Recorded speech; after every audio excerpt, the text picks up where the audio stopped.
الشيطان الرجيم. بسم الله الرحمن الرحيم. الله يبسط الرزق لمن يشاء ويقدر وفرحوا بالحياة الدنيا وما الحياة الدنيا في الآخرة إلا متاع. صدق الله مولانا العظيم. الصلاة والسلام عليك يا سيدي يا رسول الله. الصلاة والسلام عليك يا سيدي يا حبيب الله. الصلاة والسلام عليك يا سيدي يا شفيع المذنبين وعلى آلك وأصحابك يا سيدي يا رحمة للعالمين.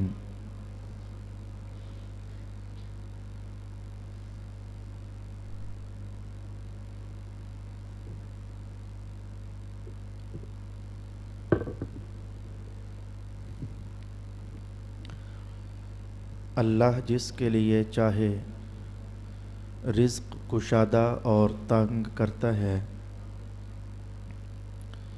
اور کافر دنیا کی زندگی پر اترا گئے اور دنیا کی زندگی آخرت کے مقابل نہیں مگر کچھ دن برت لینا. صدق اللہ مولانا العظیم. برادران گرامی مرتبت، تلاوت کردہ آیات طیبات میں اللہ رب العالمین نے اس حقیقت کو آشکارا کیا کہ رزق کا تنگ ہو جانا اور رزق کا کھل جانا یہ اللہ رب العالمین کے چاہنے سے ہے. اللہ چاہے تو کسی کا رزق کشادہ فرما دیتا ہے اور اللہ چاہے تو کسی کا رزق تنگ فرما دیتا ہے. اس آیہ کریمہ کو ہم نے آج اس انداز میں سمجھنا ہے کہ ہم کیسے جانیں کہ اللہ کس کا رزق کشادہ فرماتا ہے، اور ہم کیسے جانیں کہ اللہ کس کا رزق تنگ فرما دیتا ہے. قرآن حکیم کی آیات ہماری رہنمائی کرتی ہیں. اللہ تعالیٰ نے ارشاد فرمایا، من اعرض عن ذکری فإن له معیشة ضنکا.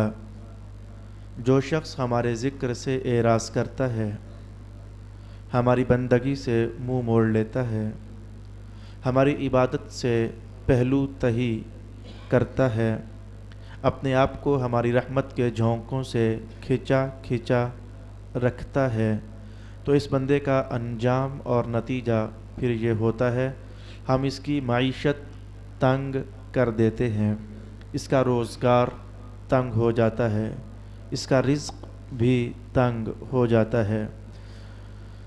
تو اللہ رب العالمین کی بندگی سے ہٹنا ہم نے پہلی چیز دیکھی کہ رزق کو تنگ کر دیتی ہے.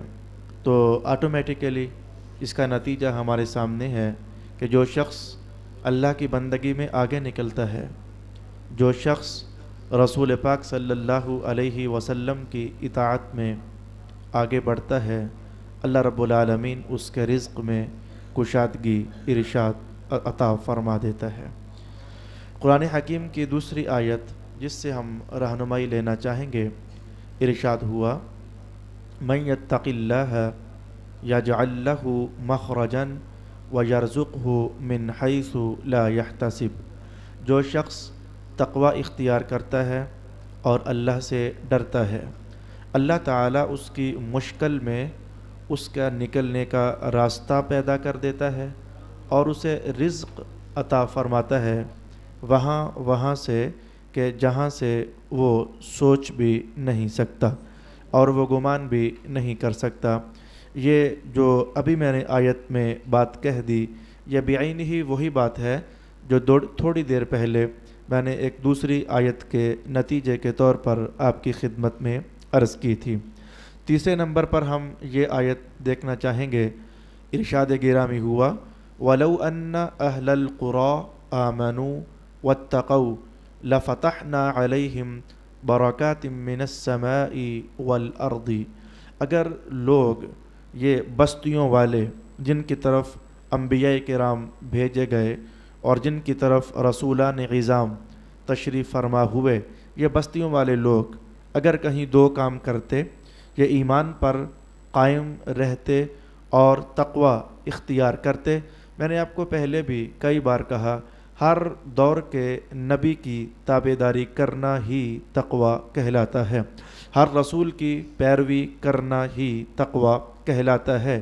اور چونکہ ہمارے لیے ہمارے مصطفیٰ کریم صلی اللہ علیہ وآلہ وسلم نبی ہونے کی حیثیت سے، قائد ہونے کی حیثیت سے اور رہنما ہونے کی حیثیت سے جلوہ گر ہوئے ہیں، ہمارے لیے اپنی عبادت میں، اپنے معاش میں، اپنی سیاست میں، اپنے نہا خانوں میں، اپنے خانگی حالات میں، اپنے گھریلو معاملات میں، اپنی معاشرت میں اور اپنے خاندانی احوال میں، سب میں قرآن حکیم نے یہ اعلان کروایا، لَقَدْ كَانَ لَكُمْ فِي رَسُولِ اللَّهِ أُسْوَةٌ حَسَنَةٌ، تمہارے لیے رسول پاک علیہ السلام کی ذات اطہر میں بہترین نمونہ ہے۔ تم زندگی کے جس بھی گوشے اور شعبے سے تعلق رکھنے والے ہو، تمہیں اسی شعبے کے حوالے سے مصطفیٰ جان رحمت صلی اللہ علیہ وآلہ وسلم کی ذات میں نمونہ میسر آئے گا۔ تو رب کائنات نے فرمایا کہ دو کام اگر ایمان سلامت رہتا اور تقوی سلامت رہتا تو اللہ رب العالمین یہ کرم کر دیتا، کیا لَفَتَحْنَا عَلَيْهِمْ بَرَكَاتٍ مِّنَ السَّمَاءِ وَالْأَرْضِ، تو ہم کھول دیتے ان کے لیے آسمانوں سے بھی برکتوں کے دروازے اور زمین سے بھی برکتوں کے دروازے۔ یہ تیسری آیت آپ نے محسوس کر لیا کہ پھر ادھر آ جڑی کہ اللہ رزق کھول دیتا ہے اس شخص کا جو شخص رسول مکرم صلی اللہ علیہ وآلہ وسلم کی ذات گرامی سے جڑ جاتا ہے، اطاعت کے حوالے سے، تابعداری کے حوالے سے اور پیروی کرنے کے حوالے سے۔ 11ویں سپارے میں سورہ ہود میں بھی اللہ تعالیٰ نے صرف الفاظ ہی مختلف کیے ہیں، عنوان پھر یہی ارشاد فرما دیا، استغفروا ربکم ثم توبوا الیہ یمتعکم متاعا حسنا، استغفار کرو اور توبہ کرو۔ اور آپ چونکہ اس آیت کا درس قرآن تفصیل سے آپ سن چکے ہو، میں امام فخر الدین رازی کا چلتے چلتے ایک باریک سا اشارہ اور حوالہ آپ کے ذہن میں دہرائی کروانا چاہوں گا۔ استغفار کرو پھر توبہ کرو۔ استغفار کا تعلق اس بات سے ہے کہ اب تک جو گناہ ہو چکے اس پر نادم ہو جاؤ اور اللہ سے معافی مانگو، پھر توبہ کرو یعنی آئندہ پھر نہ کرنے کا عزم مصمم کرو۔ تو گناہ جو ہو چکے ان سے بھی خلاصی چاہو اور جو آئندہ گناہ آنے والے ہیں ان سے بھی اللہ سے توفیق مانگو کہ بچ سکو۔ تو یہ گناہوں سے بچنا بندگی ہی تو ہے، گناہوں سے بچنا اللہ کا قرب ہی تو ہے۔ فرمایا اگر تم یہ دو کام کرو گے تو نتیجہ کیا ہوگا، یمتعکم متاعا حسنا، اللہ تمہاری زندگی اچھی کر دے گا اور تمہیں فائدے مند زندگی عطا فرمائے گا۔ یہ تیسری آیت پھر آپ نے سنی، اس کا مدعا، اس کا مطلوب اور اس کا منشا بھی یہی ٹھہرا کہ رسول پاک صلی اللہ علیہ وآلہ وسلم کی ذات گرامی کے ساتھ اطاعت کے جذبے مضبوط کر لیے جائیں اور تابعداری کے جذبے مضبوط کر لیے جائیں تو اللہ رب العالمین رزق میں کشادگی عطا فرما دیتا ہے۔ رسول پاک صلی اللہ علیہ وآلہ وسلم نے اس سلسلے میں جو ہماری رہنمائی فرمائی ہے، میں ایک حدیث وہ بھی آپ کی خدمت میں لے آنا چاہوں گا۔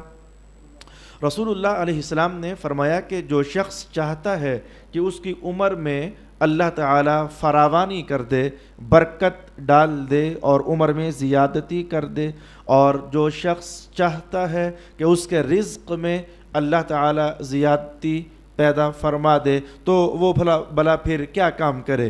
حضور کیا کام کرے؟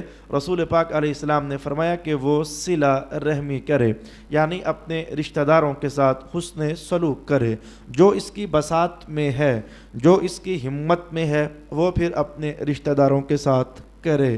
تو ہمت میں مختلف چیزیں ہوتی ہیں۔ اگر آپ کا رشتہ دار غریب ہے، آپ صاحب دولت ہو، تو آپ کی ہمت میں اب پیسہ ہے، آپ دے کر کے تو ان کی غریب پروری بھی کر سکتے ہو اور ان سے صلہ رحمی بھی نبھا سکتے ہو، اور اگر وہ بھی غریب ہے اور آپ بھی غریب ہو تو ایسے میں ظاہر ہے کہ آپ کے پاس اسے دینے کے لیے کچھ نہیں ہے، لیکن حسن اخلاق تو اب بھی آپ کے پاس ہے نا، پیار سے ملنا تو اب بھی آپ کے پاس ہے نا، خندہ پیشانی سے ملن ساری کا اظہار کرنا اب بھی یہ تو آپ کے پاس ہے نا۔ وہ آپ سے تعلق توڑے اور آپ اس سے تعلق جوڑ کر رکھو، یہ سعادت مندی تو آپ کما ہی سکتے ہو نا۔ تو رسول پاک صلی اللہ علیہ وسلم کے فرمان عالی شان سے ہم نے پھر یہ سمجھا کہ اللہ تعالیٰ اس بندے کا رزق کھول دیتا ہے جو اپنی ماں کے ساتھ خدمت گاری کے رویے رکھتا ہے، جو اپنے باپ کے ساتھ خدمت گاری کے رویے رکھتا ہے، جو باقی رشتہ داروں کے ساتھ حسن سلوک کے رویے اختیار کرتا ہے، تو اللہ تعالیٰ اس کے رزق میں بھی کشادگی پیدا فرما دیتا ہے۔ قرآن حکیم کا ایک اور بھی سبق ہمارے سامنے موجود ہے جس کی بنیاد پر اللہ تعالیٰ بندے کا رزق کشادہ فرما دیتا ہے۔ میری مراد کیا ہے؟ اللہ تعالیٰ نے ارشاد فرمایا ما انفقتم من شیء فہو یخلفہ وہو خیر الرازقین، کہ جو کچھ بھی تم اللہ کے راستے میں خرچ کرتے ہو تو اللہ تمہیں اس کا خلیفہ عطا فرما دیتا ہے اور وہ بہتر رزق عطا فرمانے والا ہے۔ تو تمہارے خرچ کیے ہوئے کا بدلہ اس کا خلیفہ بصورت رزق بھی اور بصورت اجر بھی، بصورت آخرت بھی، بصورت ثواب بھی اور بصورت مغفرت بھی، یہ سب چیزیں، یہ جس کو ہم صدقہ اور خیرات کہتے ہیں، اس کے یہ تمام تر نتائج ہیں جو قرآن و سنت نے بیان فرمائے ہیں۔ تو الغرض میں نے آپ کی خدمت میں ایک اور سبب پیش کر دیا جس کی بنیاد پر رزق میں اللہ تعالیٰ کشادگی پیدا فرما دیتا ہے، اور وہ سبب کیا ہے؟ اپنے مال سے کسی اور کو حصے دار بنانا، اپنے رزق سے کسی اور کو حصے دار بنانا۔ اسی لیے تو رسول پاک علیہ السلام کے دربار میں، بلکہ حدیث تو بعد میں، مجھے سورہ نور کی وہ آیت یاد پڑ گئی جو میں پہلے حدیث کی صورت میں کہنے لگا، پھر میرے ذہن میں سورہ نور کی وہ آیت آ گئی۔ میں دونوں باتیں آپ کی خدمت میں عرض کر دیتا ہوں، چونکہ آج ہمارا عنوان ہے رزق کو کھلا کرنے کے اسباب جو قرآن و سنت نے بیان کیے، ان کا جائزہ ہم لینا چاہ رہے ہیں۔ تو حدیث پاک کی کہانی تو یہ ہے، ایک صاحب نے عرض کر دیا کہ یا رسول اللہ صلی اللہ علیہ وسلم، میرا رزق تنگ ہے تو کوئی نسخہ ارشاد فرمائیں۔ رسول پاک علیہ السلام نے فرمایا کہ تم شادی کر لو۔ اب بظاہر تو معاملہ مشکل ہے نا، کہ پہلے ہی ہاتھ تنگ ہے اور یہ کہنا کہ شادی کر لو، یہ تو مزید اخراجات بڑھانے والی بات ہے، لیکن حقیقت حال یہ ہے شادی کرنے کی صورت میں کم از کم بیوی تو ایک فرد ہے جو اس کے رزق میں شریک ہو جاتا ہے اور یہ اپنا رزق اسے دینے والا ہو جاتا ہے۔ تو میں نے کہا کہ رزق میں کسی اور کو شریک کرنا، حدیث شریف نے بھی یہی کہا، اور قرآن حکیم کا تھوڑی دیر پہلے ایک بیان تو میں آپ کے خدمت میں لا چکا ہوں، اور جو سورہ نور کے الفاظ ہیں اس میں مولا کائنات نے ارشاد فرمایا ان کانوا فقراء یغنیہم اللہ من فضلہ، کہ اپنے جو نوجوان ہیں ان کی شادی کروا دو اور ان کا بیاہ کروا دو، اگر یہ تنگ دست ہوئے بھی نا تو پتہ ہے کیا ہوگا؟ اللہ اپنے فضل سے انہیں غنا عطا فرما دے گا۔ تو یہ میں 3 جہتوں سے آپ کے سامنے یہ عرض کر چکا کہ یہ شادی کر لینا یہ رزق کی کشادگی کا باعث ہے۔ اصل میں شادی نہیں، پیچھے بات کوئی اور ہے، اپنے رزق میں کسی اور کو شامل حال کر لینا، تو اپنے رزق میں کسی کو داخل کر لینا، پیچھے بنیادی سبب وہ ہے۔ اسی لیے تو یہ زکوٰۃ دینے والے اس سال اگر وہ 2 لاکھ کی زکوٰۃ زکوٰۃ دیتے ہیں تو آئندہ سال آتا ہے تو وہ 2 کی پھر نہیں دیتے، وہ 3 کی دیتے ہیں، یا 4 لاکھ کی زکوٰۃ ادا کرتے ہیں، اس لیے کہ اللہ ان کے مال میں ترقی عطا فرما دیتا ہے۔ مجھے اب وہ چوتھے نمبر پر وہ قول بھی ذہن میں پہنچا ہے جو حضرت امام جعفر صادق رضی اللہ تعالی عنہ ارشاد فرمایا کرتے تھے کہ جب میں غریب ہونے لگتا ہوں، میرا پیسہ ختم ہونے لگتا ہے، تو میری جیب میں جو کچھ ہوتا ہے میں وہ بھی نکال کر تو اللہ کے راستے میں خرچ کر دیتا ہوں۔ تو جب وہ نکال کر میں ادھر دیتا ہوں نا، تو اللہ رب العالمین کی بھی تو آخر رحمت ہے نا، وہ میرے دیے ہوئے کو بڑھا چڑھا کر پھر مجھے ہی عطا فرما دیتا ہے، میرے رزق میں یہ بڑھوتری اور زیادتی کا سبب بن جاتا ہے۔ آئیے ہم گن لیتے ہیں کہ کتنی باتیں ابھی تک ہم نے سیکھی ہیں جن کی بنیاد پر اللہ تعالیٰ رزق وسیع فرما دیتا ہے۔ ہاں جی، ایک بات تو چلیں، ایک اور میں حدیث کا حوالہ میرے ذہن میں آ گیا۔ یہ آج صبح عیدگاہ مسجد میں جو درس حدیث آپ لوگوں نے سماعت کیا، یہ بات اس مسجد کی ہے لیکن میرے عنوان سے ادھر بھی جڑ رہی ہے، پھر آخر میں ہم کلوز کر لیں گے کہ آج ہم نے کتنی باتیں سیکھی ہیں جن سے اللہ تعالیٰ رزق وسیع فرما دیتا ہے۔ تو عیدگاہ مسجد میں یہ حدیث پاک آپ نے آج سماعت کی کہ رسول اکرم صلی اللہ علیہ وآلہ وسلم نے ارشاد فرمایا، رات کے 3 حصے کر لیے جائیں تو پہلا حصہ بھی گزر جائے، دوسرا حصہ بھی گزر جائے۔ بھئی دیکھو نا، رات اگر 9 گھنٹے کی ہے تو پہلے 3 گھنٹے بھی گزر جائیں، دوسرے 3 گھنٹے بھی گزر جائیں، تو جب آخری حصہ آئے، آخری 3 گھنٹے آئیں، تو حضور نے کیا فرمایا؟ اللہ تعالیٰ اپنی شانوں کے ساتھ آسمان دنیا پر جلوہ فرما ہو جاتا ہے۔ بھائی میں نے یہ نہیں کہا بیٹھ جاتا ہے، یہ بیٹھ جانا یہ اہل سنت کی اصطلاحات میں سے نہیں ہے، وہ اپنی شانوں کے ساتھ ادھر ہوتا ہے۔ کیسے؟ یہ کیسے میں نہیں بتا سکتا کہ وہ کہیں گیا ہوتا ہے تو پھر وہاں آ جاتا ہے، کیا وہاں پہلے سے نہیں ہوتا ہے تو پھر وہ ادھر آ جاتا ہے؟ یہ سب کیفیات آپ جانتے ہیں کہ متشابہات سے تعلق رکھتی ہیں۔ بہرکیف میرے حضور نے فرمایا، جتنا میرے حضور نے فرمایا اتنا میں عرض کر رہا ہوں، تو فرمایا کہ اللہ تعالیٰ اپنی شان کے ساتھ آسمان دنیا پر تشریف فرما ہو جاتا ہے۔ پھر اب سنیے گا میرے عنوان سے کون سی بات جڑتی ہے۔ تو رات ختم ہونے تک، یعنی سمجھو کہ مسلسل وہ 3 گھنٹے جو بطور مثال میں نے کہے، رات اگر 9 گھنٹے کی ہے تو مسلسل 3 گھنٹے اللہ کیا اعلان کرواتا ہے۔ مثلا ایک اعلان، 3 اعلان تو حضور نے ارشاد کیے اور باقی اعلانات کی طرف اشارہ کر دیا۔ مثلا ایک اعلان اللہ تعالیٰ یہ ارشاد فرماتا ہے، حل من مسترزق، ہے کوئی رزق مانگنے والا، وہ ہاتھ اٹھائے تو میں اسے رزق عطا کر دیتا ہوں۔ میرے عنوان کے ساتھ یہی بات تعلق رکھتی تھی کہ یہ سحری کے وقت اٹھ جانا اور اللہ کے حضور دعا کے لیے ہاتھ اٹھا دینا، اس وقت تو اسپیشل، جیسے ہمارے بھائی دیکھو میں ایک مثال کہوں، یہ اللہ کی مثال نہیں ہے، اللہ کی مثال ہے ہی نہیں ہے۔ بھائی ہم انسانوں میں یہ چلتا ہے نا، کبھی تو یوں ہوتا ہے کوئی مانگنے والا خود کسی کے دروازے پر جاتا ہے اور کہتا میاں اللہ کے نام پر کچھ دے دے، مانگنے والا خود گیا، گھر والے نے بلایا نہیں تھا۔ تو میں نے اپنے پنجاب میں یہ بھی تو دیکھا ہے کہ کئی بار ایسا ہوتا ہے کہ گھر والے بچہ دروازے پر کھڑا کرتے ہیں اور کہتے ہیں کہ آواز مارو کہ ہم روٹیاں بانٹ رہے ہیں، کسی نے لینی ہے تو آ جائے، ہم مٹھائی بانٹ رہے ہیں تو کسی نے لینی ہے تو آ جائے۔ یہ 2 مثالیں ہیں نا انسانوں کی دنیا میں، کبھی مانگنے والا خود جاتا ہے اور کبھی دینے والا آواز دیتا ہے کہ ہیں چاہیے کچھ، میں دینا چاہتا ہوں، میں دے رہا ہوں، اٹھو نا، آ جاؤ میرے پاس۔ تو بھائی یہی سمجھو، یہ مثال ادھر کی نہیں، یہ مثال ادھر کی ہے۔ ویسے تو پورا سال یا پورا دن ہم کہتے ہیں مولا ہمیں یہ عطا کر، ہمیں وہ عطا کر، رنگ برنگے سوالات اللہ کے دربار میں ہم بھیجتے ہیں، لیکن یہ کتنا زبردست وقت کا حصہ ہے کہ حضور فرماتے ہیں کہ اللہ جو دینے والا ہے نا، وہ خود آوازیں لگوا رہا ہے، روٹیاں چاہیے، بچے چاہیے، دولت چاہیے، مال چاہیے، بخشش چاہیے اور نجات چاہیے، کیا چاہیے مانگو نا، اٹھو تو صحیح نا، تم ہمت تو کرو نا، اپنا بستر اللہ کے کرو تو صحیح نا، تم اٹھو اور ہاتھ اٹھا کر دعا کرو تو میں اللہ تمہاری جھولی بھر دیتا ہوں، میں تم پر کرم نوازی کر دیتا ہوں۔ الغرض آؤ ہم دیکھنا چاہیں گے، یہ ماں کی خدمت رزق وسیع کر دیتی ہے، باپ کی خدمت رزق وسیع کر دیتی ہے، رشتہ داروں سے مل کر رہنا یہ رزق وسیع کر دیتا ہے، حسن اخلاق دکھانا یہ رزق وسیع کر دیتا ہے، اور نماز کی پابندی یہ رزق وسیع کر دیتی ہے، اللہ کی بندگی کا ہر پہلو بجا لانا یہ رزق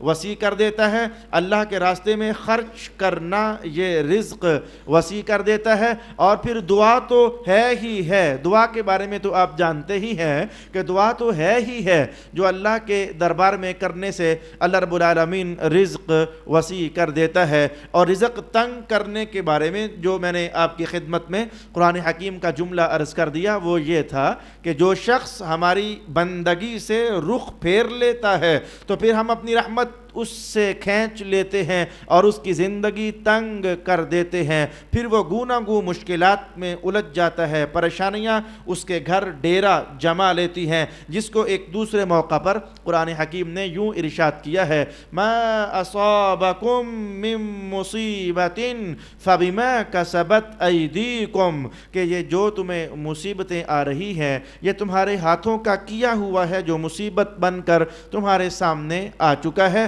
تو یہ ہاتھوں کے کیے ہوئے گناہ، یہ بات ہے اپنے مقام پر مسلم، زناکار کا رزق تنگ ہو جاتا ہے، شرابی کا رزق تنگ ہو جاتا ہے، جھوٹے کا رزق تنگ ہو جاتا ہے، بے نماز شخص کا رزق تنگ ہو جاتا ہے، وعدہ خلاف آدمی کا رزق بے برکت ہو جاتا ہے۔ یہ وہ رنگ برنگے اسباب تھے۔ آپ نے محسوس کیا ہے کہ اب 10 سالوں میں جو مختلف مقامات پر تفصیل سے ہم نے سبق سیکھے تھے، آج اجمالاً میں وہی آپ کی خدمت میں دوبارہ عرض کیے ہیں، صرف جمع کر کے تو ان آیات کو اور ان احادیث کو آپ کی خدمت میں نے عرض کرنا چاہا ہے۔ اب ذرا 2 مشکل پہلو بھی ہیں، ہمیں ان کا بھی جائزہ لینا ہے۔ ابھی تک تو ہم نے یہی سمجھا کہ جو بندہ اللہ کے دربار میں جھک کر رہتا ہے اس کا رزق بڑھتا ہے۔ قرآن حکیم نے بار بار ہمیں یہی اشارہ دیا، جو شخص رسول پاک علیہ السلام کی اطاعت کے لیے بڑھ کر رہتا ہے اللہ اس کا رزق وسیع کر دیتا ہے۔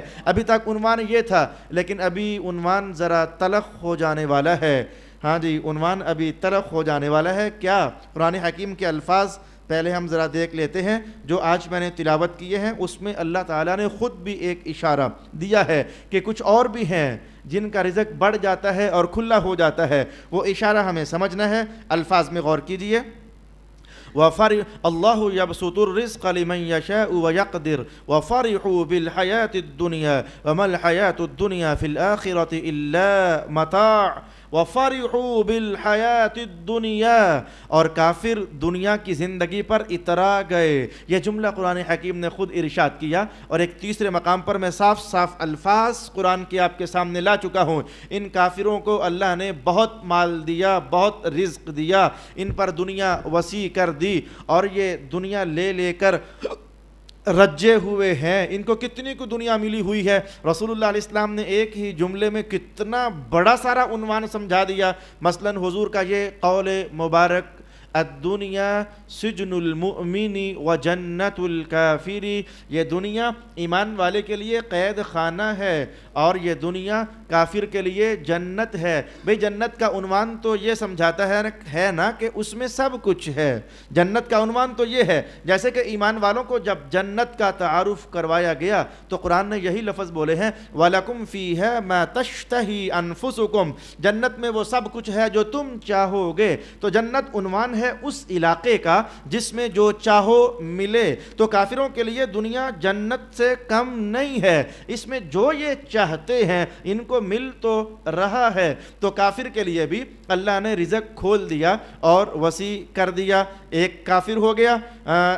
میں کافر کا حوالہ پہلے ہی ذرا نبیڑ کر آپ کی خدمت میں لے آؤں۔ قرآن کے الفاظ، وَيَوْمَ يُعْرَضُ الَّذِينَ كَفَرُوا عَلَى النَّارِ، جس دن کافروں کو آگ پر پیش کیا جائے گا، اذهبتم طیباتکم، اور ان سے کیا کہا جائے گا، فی حیاتکم الدنیا واستمتعتم بها، تم دنیا کی زندگی میں اپنی پسندیدہ چیزوں سے لذت اٹھا چکے ہو اور اس سے فائدہ حاصل کر چکے ہو۔ اپنی پسندیدہ جو تم نے پسند کیا دنیا میں تمہیں دے دیا گیا۔ فَالْيَوْمَ تُجْزَوْنَ عَذَابَ الْهُونِ، آج کے دن پھر تمہارے لیے ذلیل اور رسوا کر دینے والا عذاب ہے۔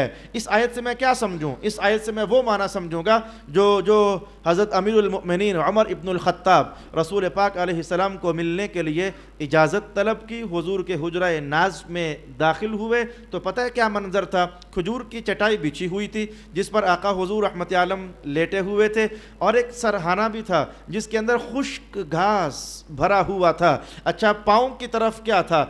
گھاس کی ایک ڈھیری تھی، وہ خشک تن کے پاؤں کی طرف پڑے ہوئے تھے۔ دیواروں کا منظر کیا تھا؟ 3 عدد کچے چمڑے خشک ہونے کے لیے دیوار پر لٹک رہے تھے۔ امیر المؤمنین حضرت عمر جب داخل ہوئے تو آقا حضور رحمت عالم ذرا اٹھے اور اٹھ کر کے بیٹھے تو حضرت عمر کی نظر پڑ گئی تو جسم پاک پر کھجور کی چٹائی کے نشانات محسوس کیے اور آنکھوں میں تھوڑی دیر کے لیے آنسو تیر گئے اور عرض کی، حضور اگر اجازت ہو تو آپ کے لیے کچھ ایک بستر تیار نہ کروا دیا جائے؟ یہ روم والے، یہ ایران والے، یہ قیصر، یہ روم، یہ کتنے دنیا کی نعمتوں میں ہیں، اگر اجازت ہو جائے تو آپ کے لیے بستر تیار نہ کروا دیا جائے؟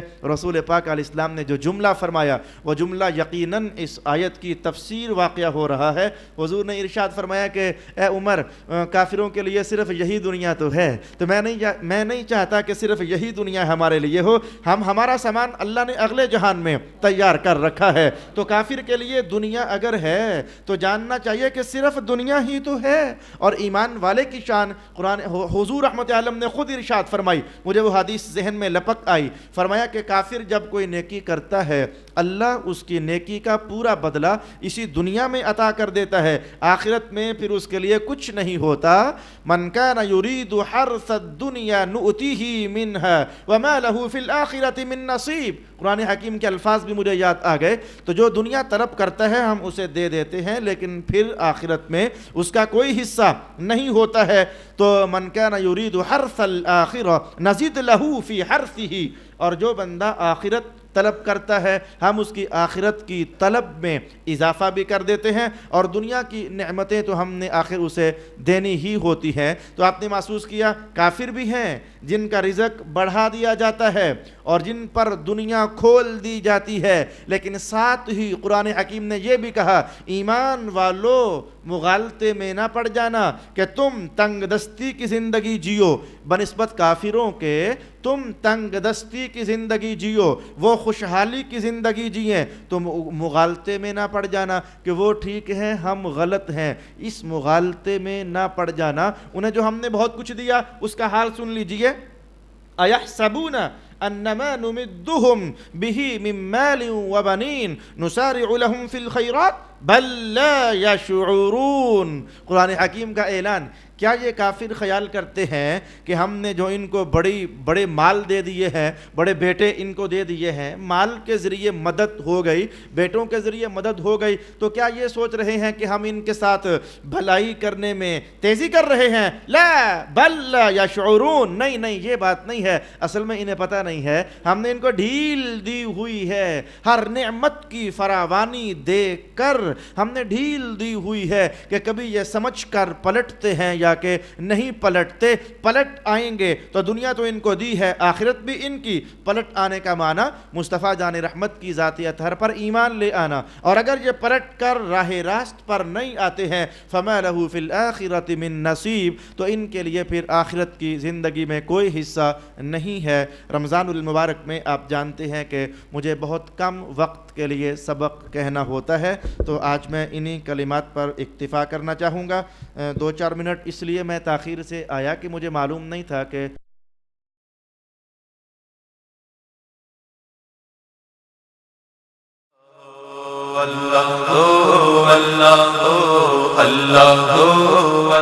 تو یہ کچھ پاکیزہ محفلیں ہوتی ہیں جو کیفیات دیتی ہیں، کچھ پاکیزہ محفلیں ہوتی ہیں جو پاکیزہ احساسات کو جنم دیتی ہیں، جو ذہنوں کو تھوڑی دیر کے لیے سکون دے دیتی ہیں۔ اللہ کا نور رس رس کر بندوں پر نازل ہونے لگ جاتا ہے۔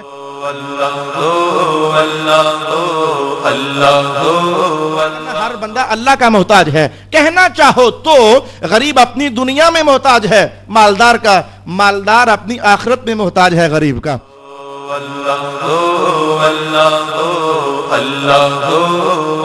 باطل گناہ کبھی کسی کو فائدہ نہیں دے سکتا ہے، اور مستفوی عمل جدھر جاتا ہے فائدہ ہی فائدہ عطا کرتا ہے۔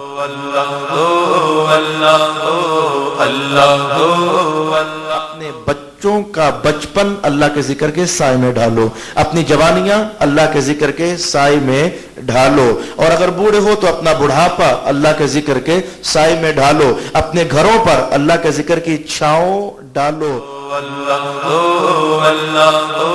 اللہ